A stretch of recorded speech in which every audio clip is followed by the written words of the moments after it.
องเนาะหมดทุกคนเด้อวันนี้บ่ทิศสิพาไปย่างเนาะไปย่างอันงานสัปดาห์แห่งชาติเกี่ยวกับความปลอดภัยทางหลวงเนาะอันที่จริงวาระตามวาระแท้เนาะมัน5 โมงครึ่งเนาะแต่ว่าบ่ทิศตื่นสวยอันนี้มันก็สิ6 โมงยังนะบ่สิทันบ่เนาะไป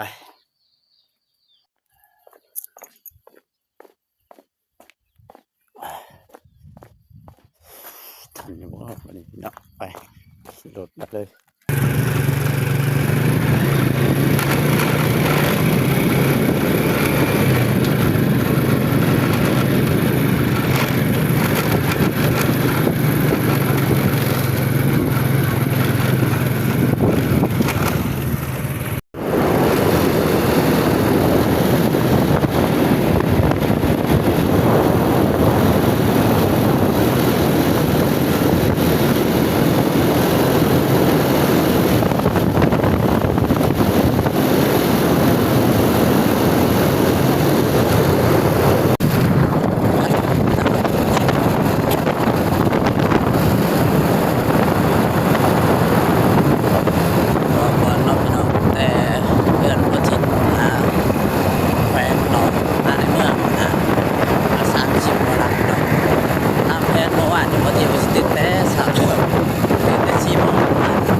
จอดรถเสร็จไป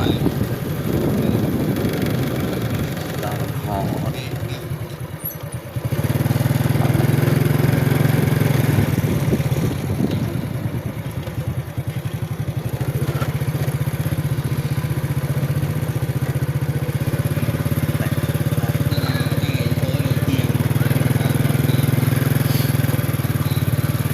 เอาเสือดิฉันนะเสือโอ้ยอยู่หันวะเอ๊ะเข้าใจละ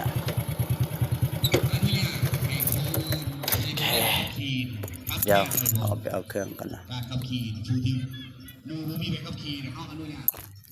ไปทุกคนอันนี้เขาก็กำลังเข้างานเนาะอันสัปดาห์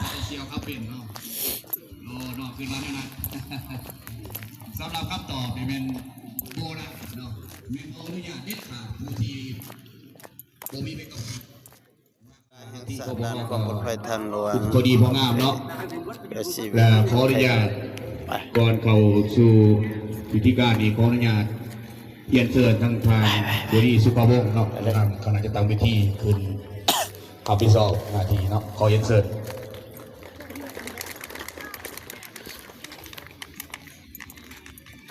ถ่ายคลิปเด้อขออนุญาตเด้อ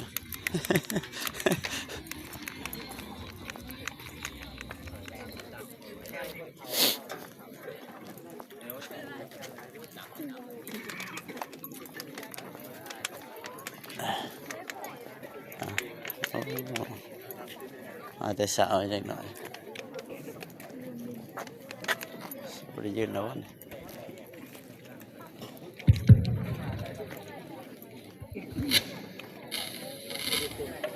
ที่คบกันอยู่เนาะ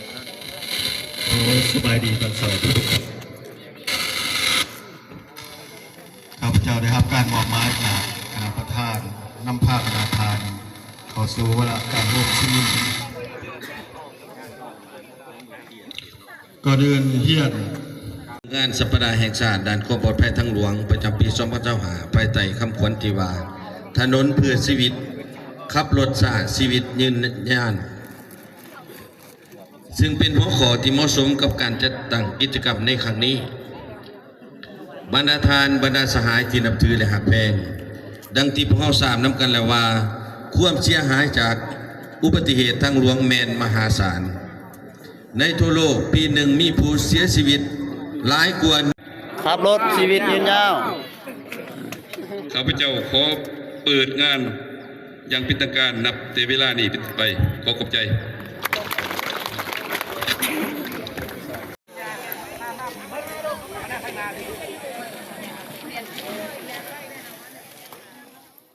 และตามด้วยน้องถือป้ายเนาะแล้วก็ของกองทุริยานแล้วก็ กล่องสุดลิงาน การนั่งขันแขวงแล้วก็นักเส้นพอด้วยแกขห่วงเนาะขอเย็นเชิญเด้อ ไปเวลายางเลยเนาะไป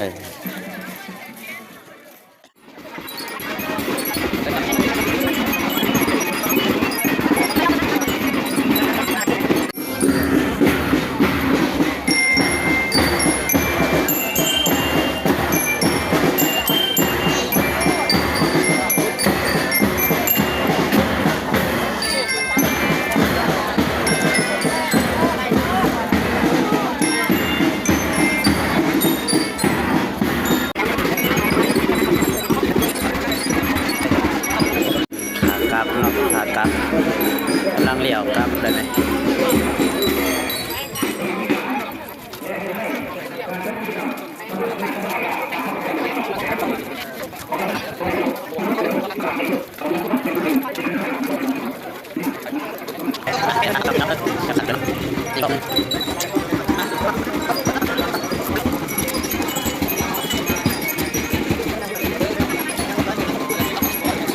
แจ้งไปครับถ้าอยู่ประเทศแสง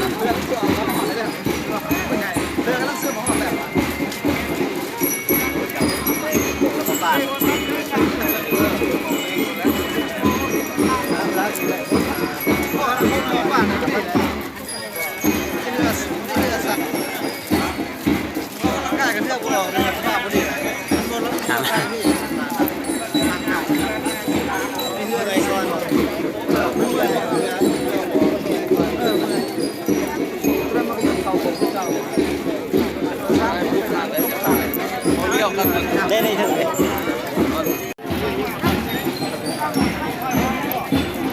ใส่เรียบใส่บดตามเราทำอะไรกันคนเอาเ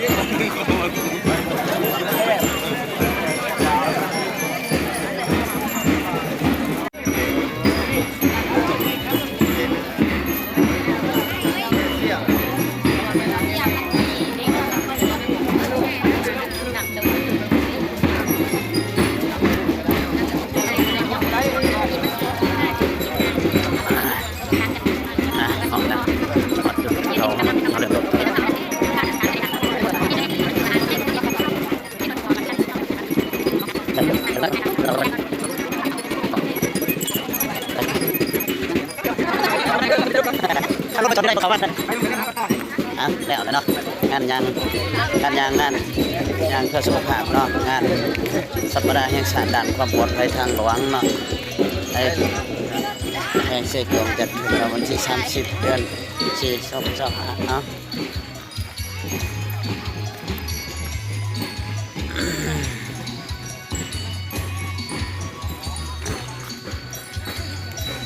บางท่านบางอันสหายก็ออกเมื่อนำแล้วเนาะจะเป็นซองสุด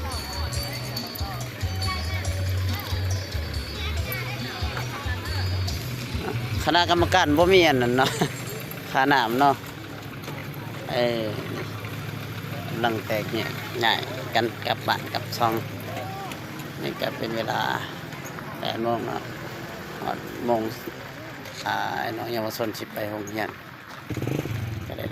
เมื่อบางภาคส่วนก็ได้เมื่อก่อนเนาะเขาจะแพงวันโก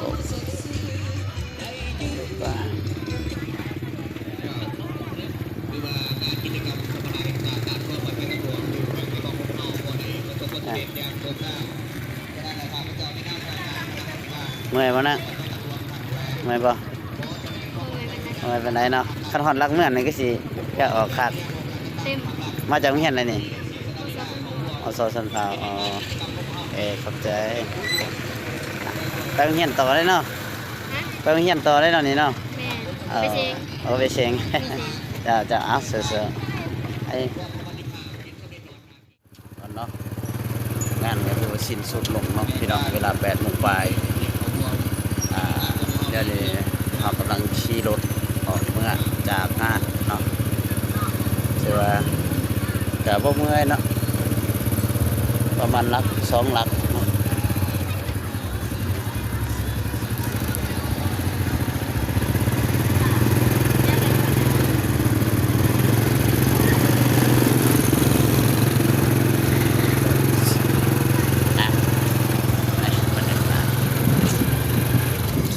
มาเบิ่นแล้วเนาะก็ชื่อว่าบ่เมื่อยเนาะเพราะว่ามันก็บ่ได้ไกลตามแผนกำหนดไว้เบื้องต้นเนาะมันก็แค่ได้ลักไปก็ถือว่าทิปเนาะพี่น้องมาทิปก็ออกเมื่อแล้วเด้อนี่เจอกันอยู่เพื่อนนะไปตอนนี้บ่ทิปก็ออกมาแล้วเนาะแต่ว่ามาจอดข้างๆพี่น้องมาจอดทำธุระในหนึ่งเนาะเลยว่ามันจอดวันนี้วันที่จะแต่งตัวมา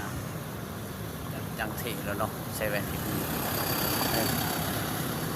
เดี๋ยวจังหน่อยครับก็สิเดินทางเมื่อเดินต่อเลยเนาะไปเจอกันอยู่เรื่อยๆเลยไปเนาะเริ่มสตาร์ทรถออกเมื่อต่อเลยแล้วนี่จบงานแล้วก็ออกเมื่อชิมลูกทิมเต่าไว้เยอะนะเอากระทิมลูกทิมเต่าไว้มางานแต่สาวๆจริงๆตื่นมาแต่4 โมงแล้ว